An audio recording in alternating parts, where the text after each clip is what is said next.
이번 시간에는 미국의 관세 정책에 들썩였던 알트코인에 대해서도 짚어보겠습니다. 언디파인드 랩스 조동현 대표 모셨습니다. 어서 오세요. 안녕하세요. 네, 안녕하세요. 요 전 시간에 막 스테이블 코인 때문에 막 왈가왈부했는데 실제 스테이블 코인 같은 경우 지금 이제 저희가 이제 알트코인을 얘기를 해야 되는데 스테이블 코인 얘기를 좀 마무리 졌으면 좋겠어요. 왜냐하면 실제로 원화 스테이블 코인도 그렇고 달러 스테이블 코인도 활성화가 됐을 때 실질적으로 뭐 미국에서는 통화량 문제를 가지고 얘기를 계속 하고 있지만 나머지 나라들의 입장에서는 잘못하면 통화 주권을 뺏길지도 모르는 부분으로 굉장히 큰 부분인 것 같거든요. 우리나라에서도 실제로 딱 아까 결제되는 거 이미 그냥 P2P로 업빛 계좌에서 업빛 계좌로 내가 싸줄 수 있는데 그거 앱이 지금 안 나와서 그렇지. 당장 저희만 하더라도 받는 돈 월급을 그냥 통장에서 차라리 스테이블 코인으로 뭐 USDT로 주세요. 이렇게 할 수도 있는 거잖아요. 네, 맞습니다. 네. 네. 그 말씀 주신 대로 사실 이게 자국 화폐와 굉장히 주권과 연관이 되어 있고 네. 그렇죠. 실제로 2023년부터 일본에서는 엔화 스테이블 코인을 법적으로 도입을 해가지고 상용화를 시도를 했었어요. 근데 이게 문제가 뭐냐면 유동성이 굉장히 부족하다. 그렇지만 이제 통화 주권을 지키기 위해서는 필요하다라고 네. 하기 때문에 이제 발행이 됐었는데 잘 안 됐던 케이스가 있습니다. 그리고 올해 들어서는 그 법안을 그냥 폐지시켜 버렸어요. 그래서 오히려 이제 달러 스테이블 코인을 도입하려는 좀 움직임을 보이고 있고요. 아, 오히려 달러 스테이블 네, 코인을. 아무래도 이제 거래자가 많고 또 그러니까요. 해외 이제 투자자들은 대부분 이제 달러 기반 스테이블 코인을 사용하잖아요. 네. 근데 이런 것들이 자국 화폐를 기반으로 한 스테이블 코인이 도입된다고 해도 아무도 사용 안 하면 사실 그러니까요. 의미가 없어지기 네. 때문에 사실 일본도 굉장히 2년 동안 열심히 준비했었지만 상용화에 좀 실패한 사례가 좀 있긴 합니다. 이미 했었던 거예요, 일본은 네. 스테이블 코인을. 네. CBDC가 아니라. 네, 엔화 스테이블 엔화 코인 스테이블 하고 코인을. 있었어요. 그럼 이번에 우리나라에서 이제 하겠다는 원화 스테이블 코인도 조금은 고민을 해볼 필요는 있겠네요. 그렇죠. 이제 예. 기업들이 어떻게 이걸 진행할지 네. 좀 지켜봐야 되는데 기대감은 굉장히 큰 것 같습니다. 오늘 증시 보니까. 지난주에 갑자기 이제 비트코인이 갑자기 급락하면서 알트코인도 다 급락을 막 했었잖아요. 회복을 하긴 했지만.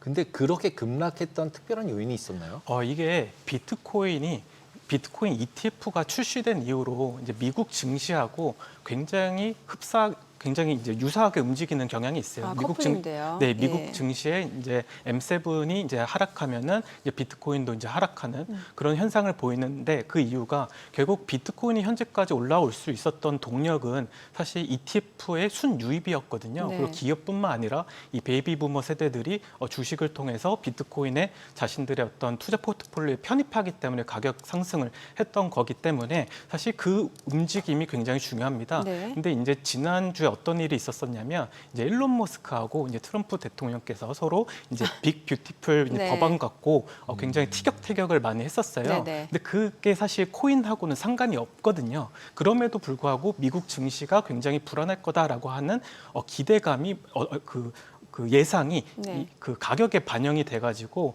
이제 비트코인도 한때 2, 3% 이제 하락을 급격하게 했었었고 또 알트코인도 그에 따라서 더 크게 좀 하락폭을 좀 보였던 것 같습니다. 네.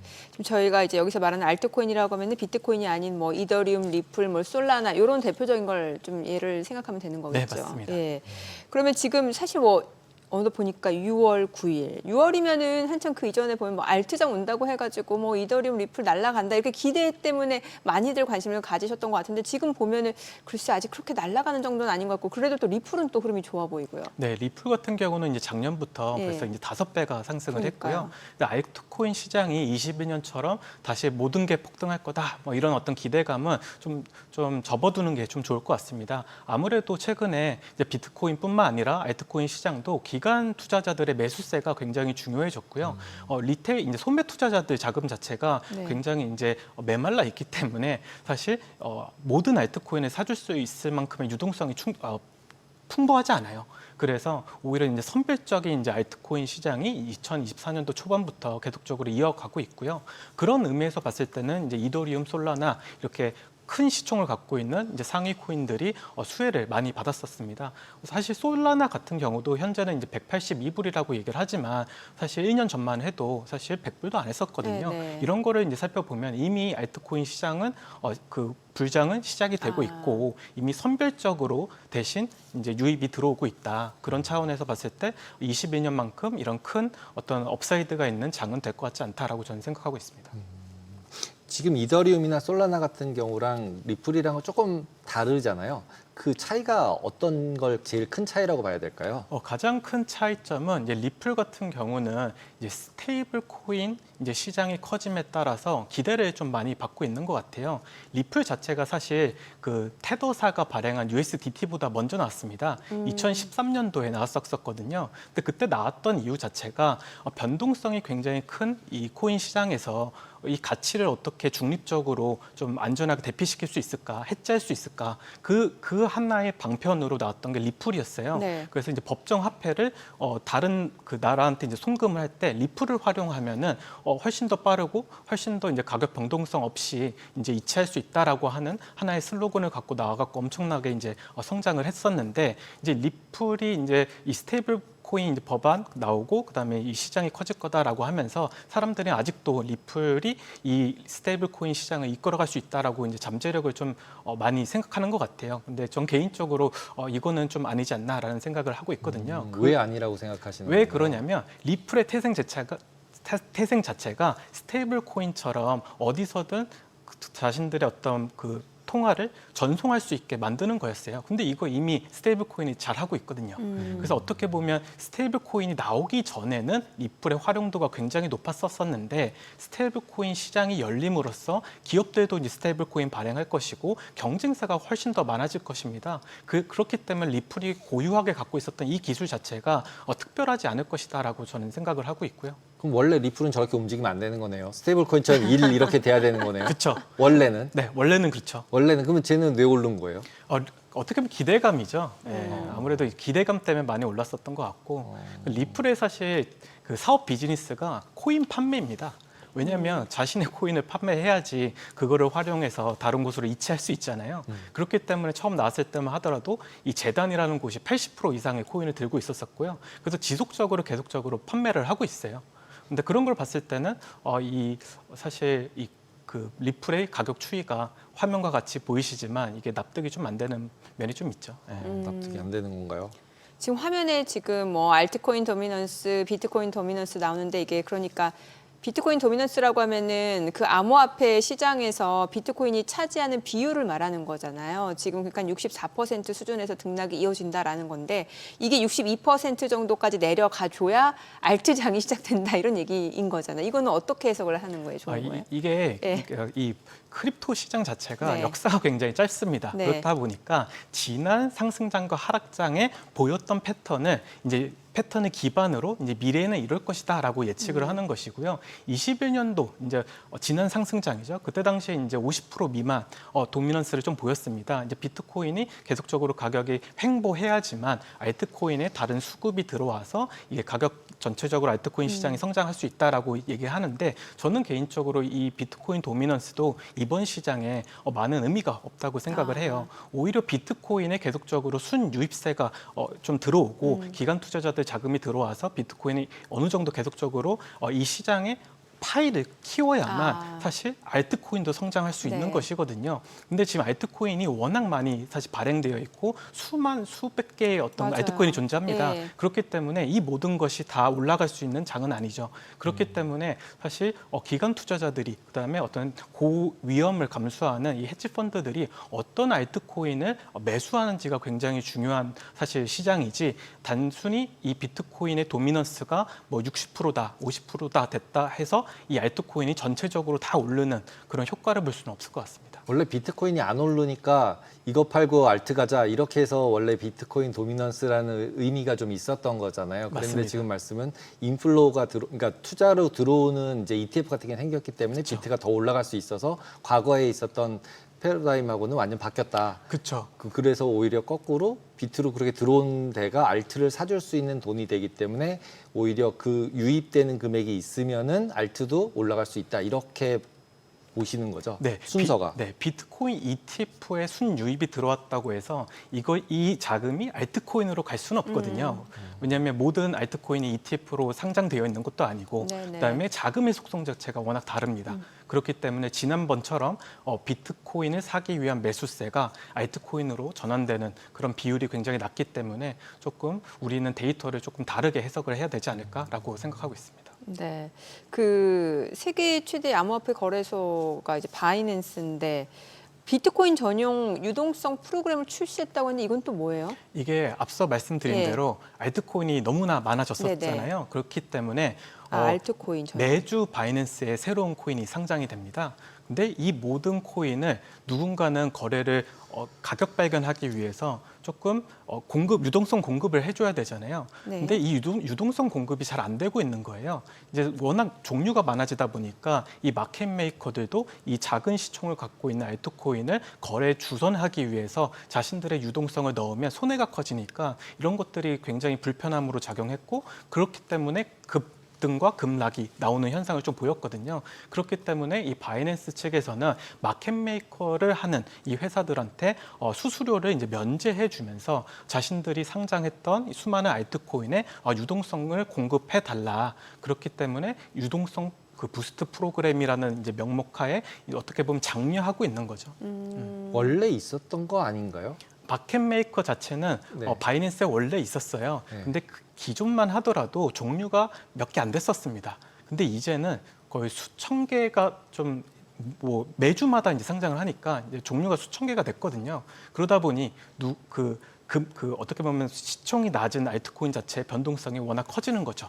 그래서 원래는 그 알트코인들을 마켓 메이커를 해주는 다른 회사들이 계속 있었던 거잖아요. 그걸 뭐 컨설팅이라고 그쵸. 또 해주기도 하고 뭐 이러면서 계속 있었던 건데 그거를 바이낸스가 직접 하겠다는 건가요? 그럼 부스트를 하면서? 직접 하는 건 아니고 그거를 하는 회사들한테 인센티브를 줘서 시총이 작은 알트코인도 마켓 메이킹 해서 어떻게 보면 시장을 안정화시켜 달라. 최근에 뭐 20% 30% 급등이나 급락 나오는 것들이 워낙 많았었거든요. 뭐 한 달 만에 거의 100% 이상 빠지는 이상한 코인들도 이렇게 나오기 시작하니까 이런 것들이 계속 나오다 보면은 소매 투자자들이 이제 피해를 입게 되고, 그에 따른 하나의 완충 작용으로서 이제 새로운 어떤 프로그램을 좀 작동시켰다, 이렇게 보시면 될 것 같아요. 참 용어 자체도 어렵네요. 뭐 슬리피지. 슬리피지는 이제 어려운 용어 아니에요. 살 때 돈을 내는 거잖아요. 아 근데 이제 네. 그 처음 이제 프로그램을 이제 보시는 분들은 분들은. 또 이제 슬리피지라는 아, 용어가 익숙치 슬리피지. 않으면 아. 또 어려울 수 있어요. 아. 저희야 이제 자주 쓰는 용어니까. 그렇죠, 그렇죠. 예, 예. 그리고 지금 또 나오는 게 이제 미국 증권거래위원회가 나스닥 암호화폐 미국 결제 가격 지수를 승인했다고 하는데 이게 어떤 의미를 갖는 건지 좀 알려주세요. 사실 이 암호화폐에서 이제 시총이 이제 큰 사실 코인들이 이제 ETF로 출시될 것이냐 안 될 것이냐를 굉장히 사람들이 주목을 하고 있단 말이에요. 근데 이제 최근에 이제 나스닥 암호화폐 결제 가격 지수라는 것에 사실 그 리플뿐만 아니라 다른 코인들도 이제 편입이 됐습니다. 그에 따라서 ETF로 이제 출시되는 거 아닌가라고 하는 뉴스도 많이 나왔는데요. 근데 우리가 그 뉴스를 조금 더 면밀히 봐야 되는 건 뭐냐면 암호화폐 기반의 ETF가 출시되기 위해서는요, 시카고 선물 거래소에 먼저 상장이 되어야 합니다.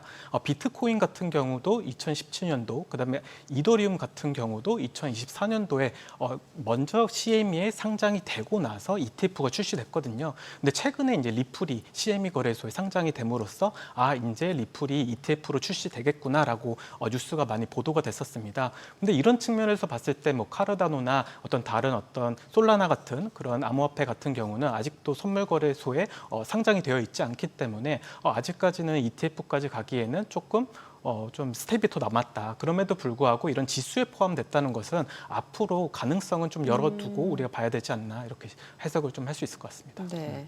지금 이더리움 같은 경우는 지금 말씀하신 것처럼 이미 ETF도 있고 선물도 있는 거잖아요. 네. 근데 비트코인보다 이더리움이 잘 안 되고 있는 거는 상대적으로 리플이 그렇게 ETF로 뭐 상장이 되고 그런다고 해서 잘 된다는 보장은 어차피 없는 거 아닌가요? 네, 맞습니다. 네. 그런데 왜 이렇게 그 ETF로 상장될 거라는 이유만으로 이렇게 코인을 가격을 올릴 수 있는 거죠? 결국 이제 기관 투자자들의 이제 매수세를 기대하는 것이고요.